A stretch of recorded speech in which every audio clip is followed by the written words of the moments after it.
Squarespace recently released a new feature that has completely changed the way I build websites. I'm not exaggerating when I say I have been waiting for them to release something like this for years. This new feature gives us so much more control over the way blocks are laid out, the spacing, the way things look on mobile view. And if you're not part of the Squarespace design community, you might have missed out on this feature altogether. It's just this like little inconspicuous button that started showing up when you select multiple blocks in edit mode. And it's not very obvious what you can do with it unless you've had experience designing with this kind of functionality before, or if you just spend a lot of time playing around with it. So if you haven't guessed by now, the new feature that I'm talking about is called stacks. And in this video, I'm going to show you some of the cool new things that we can do with the help of stacks. So I'm going to take a step back and show you what stacks are and how to use them. And then I'm going to show you some use cases of when you can use this in your design. So what are stacks? They're just what they sound like. They're a group of elements that you can stack either vertically or horizontally. One of the reasons you would want to do that is to gain more control over some of the settings, like the spacing between elements. Traditionally, Squarespace has not been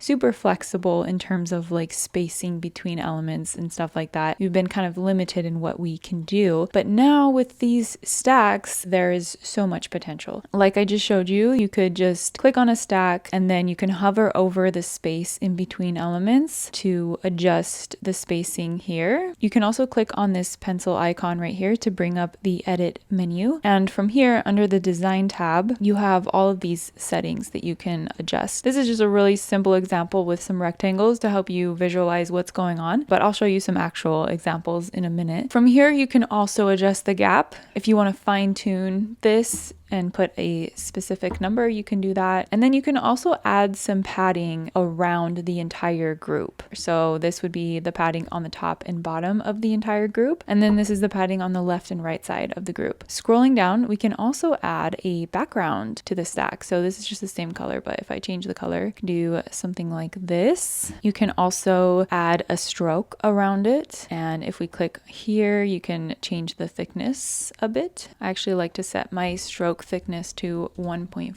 pixels. And then you can add a corner radius as well to get those rounded edges. I'm going to turn off the background for now. And then scrolling all the way down, you can also apply some transformations to the entire stack. I haven't really found a good use for these transforms for stacks yet, but I'm sure there are use cases where you would want to adjust the scale or apply some of these transformations to the entire group. So like I mentioned, you can have a vertical stack or a horizontal stack. So if you have elements that are side by side and you turn it into a stack, Squarespace just automatically turns it into a horizontal stack. But if you want to change that direction, you can do that here. So that just changes it to be up and down versus this would change it to be horizontal. And then same, we could do that here too.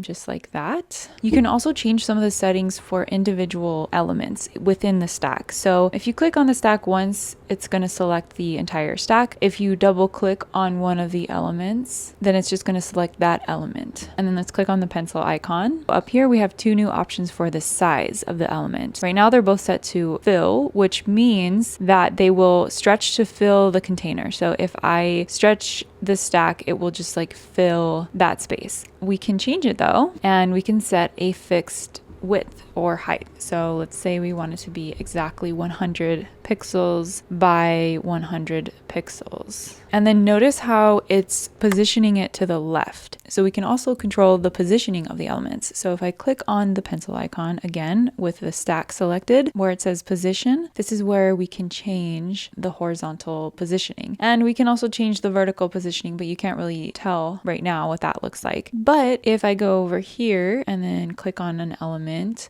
let's change the height. Then we can click on the stack and then click on the pencil icon. And from here, we can change how the elements are vertically positioned. So those are just the basics of how to use stacks. But you're probably wondering, okay, but how do I apply this to an actual website? Because I'm not going to be stacking up rectangles like this. So I will show you some examples. This is a perfect example of something that could be turned into a stack. Before stacks, if you wanted to do this kind of like card layout where you have, you know, an image, some text, maybe a button, you would have to use a shape element for the background, and you wouldn't really have a lot of control over the spacing between the elements and the edge of the shape. It's kind of like based on the width of the grid. Now with stacks, we can do it easily. So I'm going to hold down Shift and select all of these elements inside without selecting the shape. We don't need the shape. And I'm just going to duplicate them by holding down the Option or Alt key and dragging them over. And then I am going to click on the stack button to turn them into a stack. So we can already see this spacing is kind of tightened up a little bit, but like I showed you before, we can add a background to a stack. So I can click on this and we can add a little background, and I can change the color here. And then we can add some padding to the top and bottom. And I'm just gonna click in here to make it even. I like to have some rounded edges and a stroke on my cards, so I'm gonna do that. And then click on the 3 dots next to thickness. I like to make my strokes 1.5 pixels on my website. And you can come in here and get finer control over the spacing between the elements. And then something else that you can do that's pretty cool is make the button stretch to fit this width. So before, if you wanted a button to stretch the width to like match the width of this image, you would have to set it to fill, right? And then it would fill the whole container, the height and the width. So you can't just like get like a nice, normal height with a full width. It would have to be kind of like tall or narrow. But now with stacks, we can double click to click on the button, click on the pencil icon. And for width, we set it to fill, and then you scroll down and also set the layout to fill. So, okay, it just got crazy, but don't worry, we can change the height and we can make it fixed.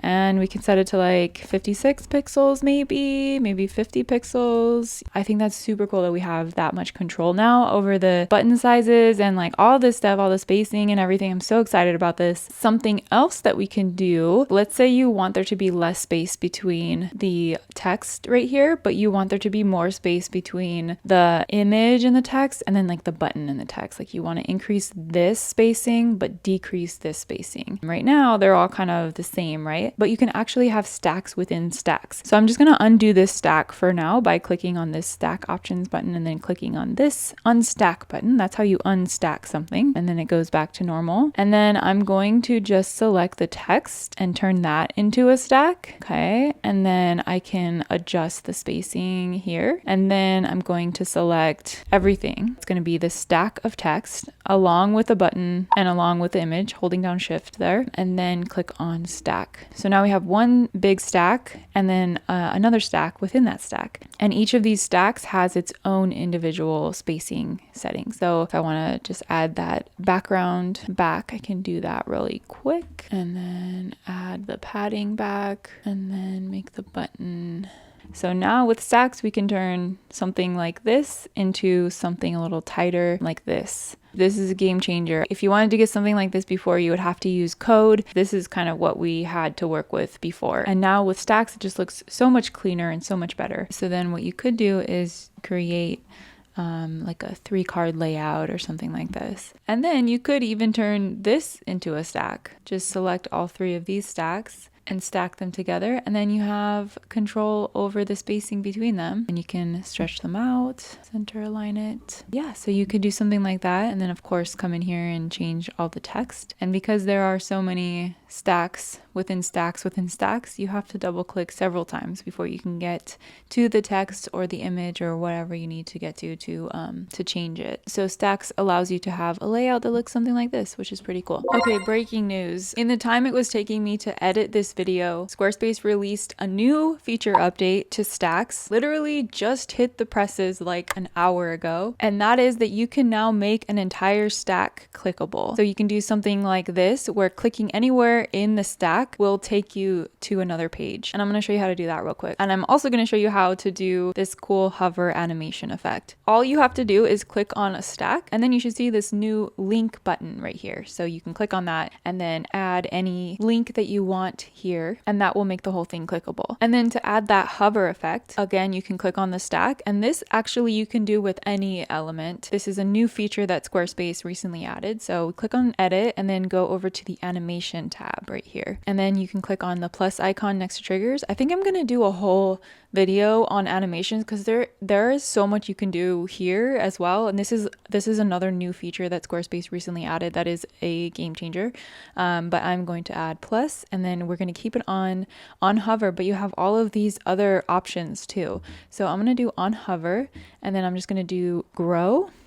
And that is a little bit too much for me, so I'm going to click on this edit icon right here. I'm going to change the scale to around 106. Then you can preview to see what it would look like. You can change the timing if you want, but I feel like that is good. There's also like all these other settings here that you can mess around with if you don't like the default, but I think this is fine. I'm going to save that and exit, and there we have it. Just a little bonus feature for you, hot off the press. So let's say you want to have some text surrounded by 2 images. Something like this. Without stacks, you would run into this issue where if you change the size of the browser, the text will wrap. It's really laggy right now. To get around that, you could like make the text a little bit bigger and hope that it wouldn't wrap. But if you did that, then you have all the space between the text and the image. So that's not really ideal. But it wouldn't wrap until it got really small, then it might wrap. With stacks, there's a better way. Wow, this is really slow. So we can get around this issue by creating a stack. And first it's gonna look really bad, but what we can do is just set a fixed width for each of the images. I don't know, like, let's see how that looks. Yeah, 100 pixels. And then let's make this one also 100 pixels. And then let's make the text, click on this edit icon to access the text settings. We're gonna do hug. So that is going to remove any extra space around this element, like any extra padding that it had, and it's just going to make it super tight. We can also change the positioning of this stack to be center aligned, both vertically and horizontally. So in this case, you can actually see that taking effect. And then you can change the amount of space that is between the text and the image. So you can do something like that. As long as you make sure the stack is like as wide as it could be, and then let's save that and exit, you'll see that it's not going to wrap. Like the images are just always going to be right next to the text, which is very cool if you're into that kind of thing. So another cool thing we can do is pin an entire stack. So this whole thing is a stack. I'm going to change the color of this so you can see. So this whole thing is a stack. There's stacks within stacks within stacks here. And I've pinned the whole thing to the top here with a 20 pixel offset. And then below this, in the same section, this is still the same section,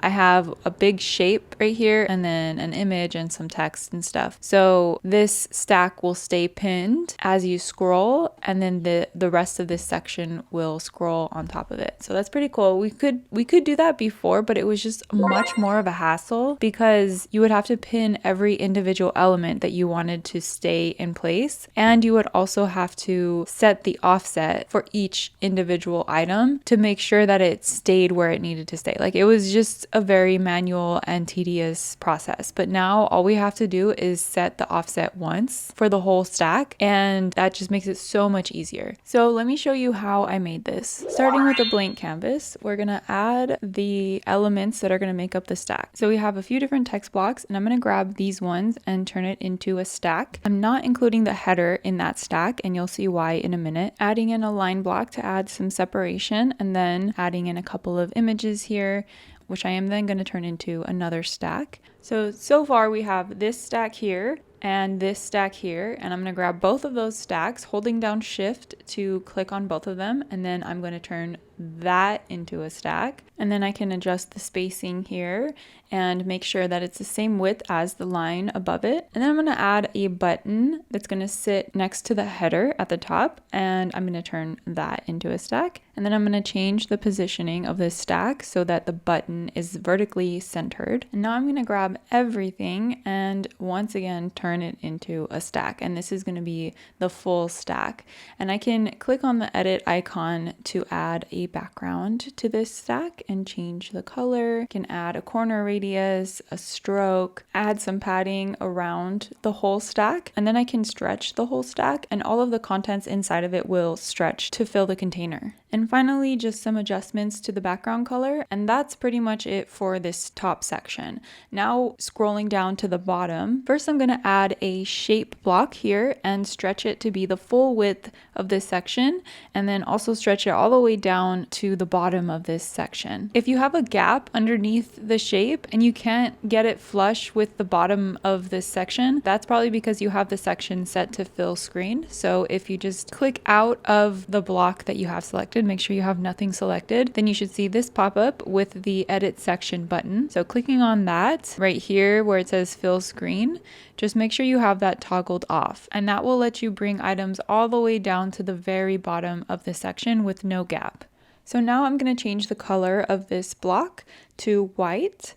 And we can also set a stroke if you want a border on the top and bottom. And then I'm just going to start adding elements on top of this. During this process, if you have any elements that are not in the correct stacking order, like here the text should be on top of the image, but it's showing up below the image, you can click this button right here to move the element above the other elements. So once we have this bottom section looking the way we want it to, we can scroll back up and click on this stack up here, and then click on the pin icon. So as we scroll, this stack will stay pinned to the very top of this section. You might want to add a little bit of an offset so that there's a little bit of space at the top. So now when we scroll, it will stick to the top with a 20 pixel offset.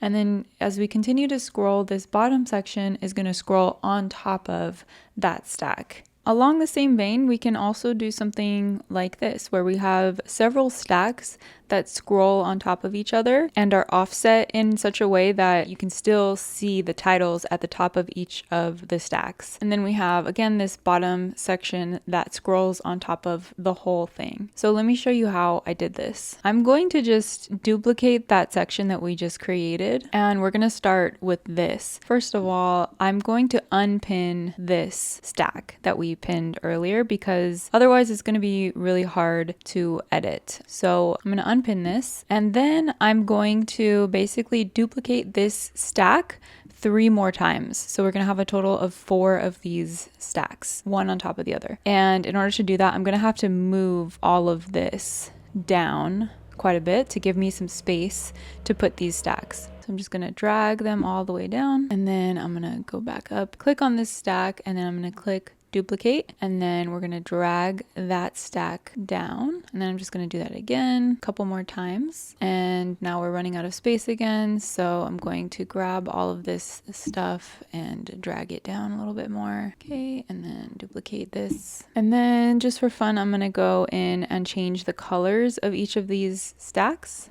And then I'm going to come in and change some of the content here. When you have a series of stacks within stacks, you have to double click several times before you get to the point where you can actually edit. Although I have found that a shortcut is to hold down the command key. That sometimes lets me directly select an item instead of selecting the parent stack. And then of course you can replace the images. Okay, so now we have all of the stacks edited the way that we want, and we have this section down here.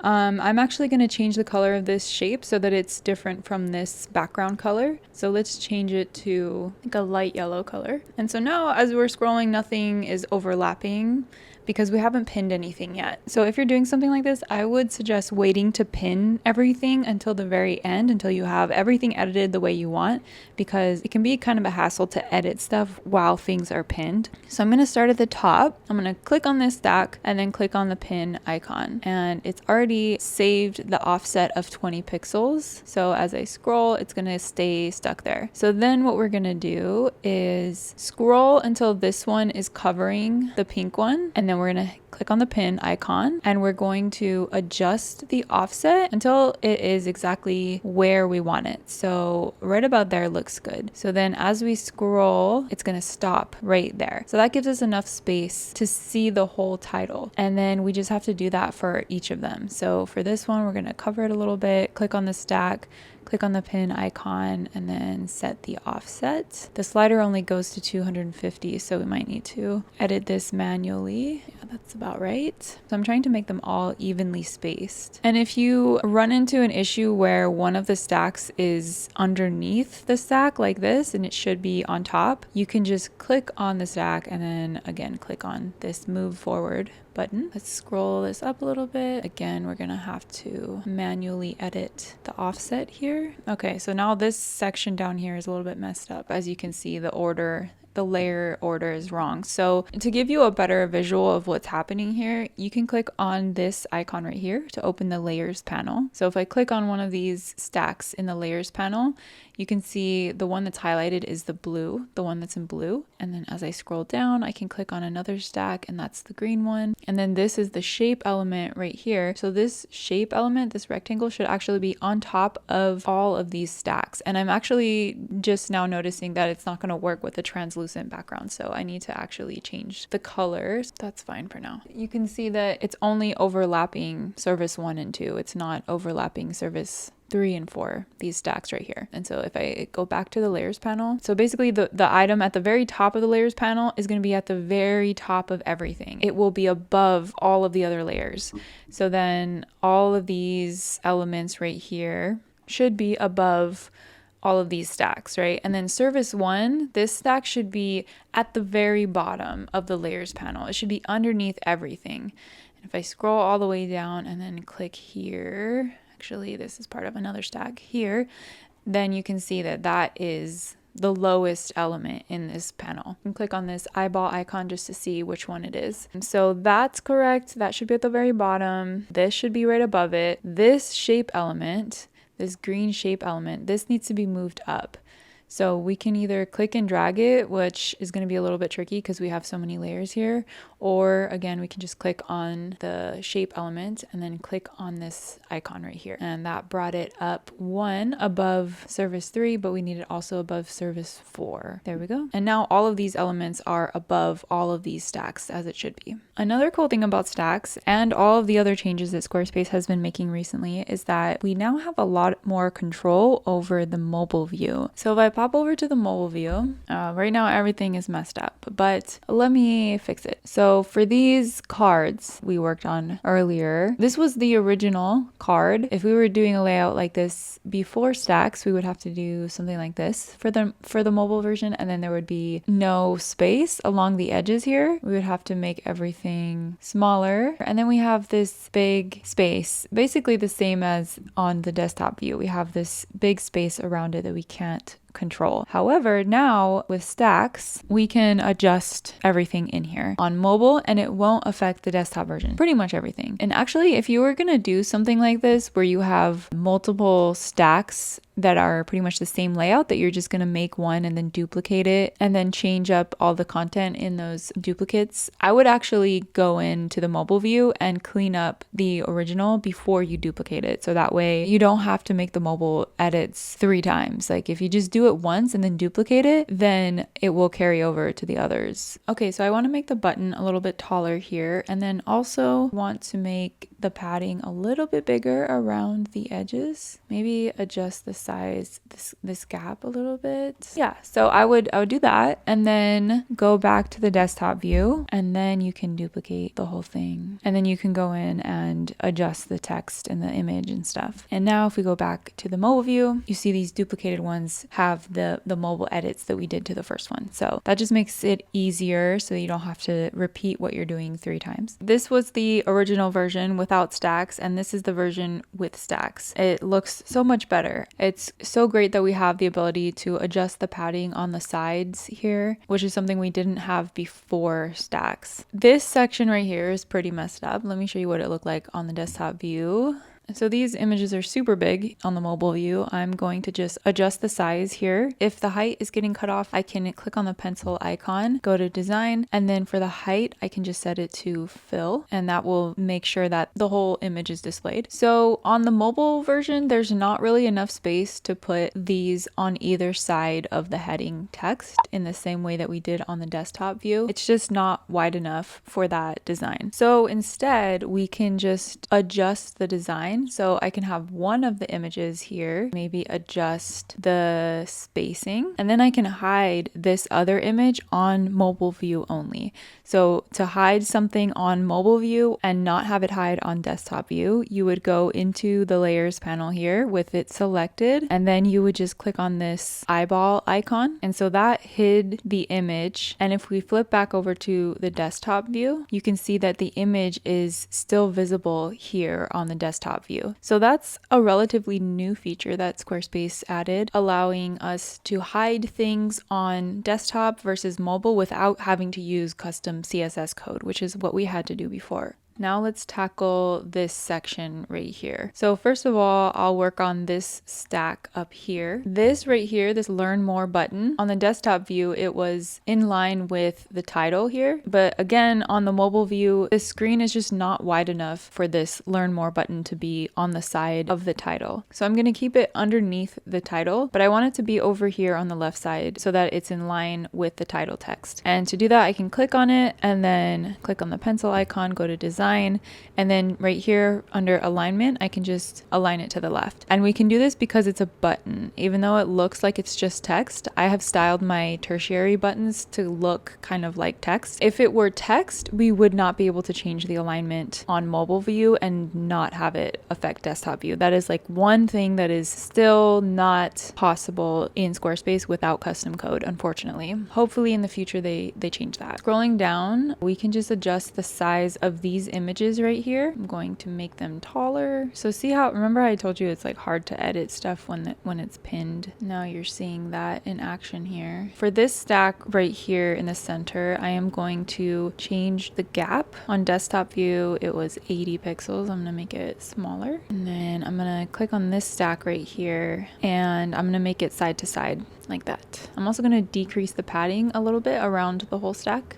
And then I think I'm not going to have it pinned on the mobile version. See how it's pinned right now? So things are scrolling on top of it. I'm going to unpin it. Flipping back over to the desktop view, we can see this is still pinned on the desktop view. So that's another thing that we can do on mobile view that does not affect the desktop view, which is awesome. So this just scrolls now. And then let's adjust these images to be the same height. What is this one? 231. Let's make it 200. And then let's grab this one and also make it 200. Okay, so to get rid of this spacing here, I'm just going to adjust the size of the whole stack like that. It looks to me like there's extra space down here as compared to up here. So I'm just going to make sure that this stack is vertically centered. So I'm going to click on it, click on the pencil icon. It is vertically centered. So then I'm going to click inside into this stack and I see this stack is not vertically centered. See, there's extra space down here that doesn't match the top. So if I click on the edit icon, then I can make sure that the positioning is centered. And now it'll be evenly distributed. And so the overall stack looks a little more even. Okay, and then we have this section down here. So we don't really need this shape anymore on the mobile view because we're not going to be pinning this stack. And so we don't need this to overlap and scroll on top of it. So I'm going to go into the layers panel with this selected and I'm going to hide it from the mobile view. And then I'm just going to bring this up and adjust this. I would probably also change this text to be center aligned, but you need to use custom CSS code in order to do that. So I won't get into that here because that's beyond the scope of this video, but I will be doing a video on that in the future. So hopefully these examples have given you some idea of what's possible with stacks, as well as given you some inspiration for how to use them in new and unique ways that I haven't even thought of yet. I mean, the possibilities are endless. There's so much you can do. I want to know if you have started using stacks yet. Let me know in the comments below if you have and what you think about them. If you need more help with your website, you can find out how to hire me at the link below this video and also at my website, jen-webb.com. Thank you so much for watching and I'll see you in the next video.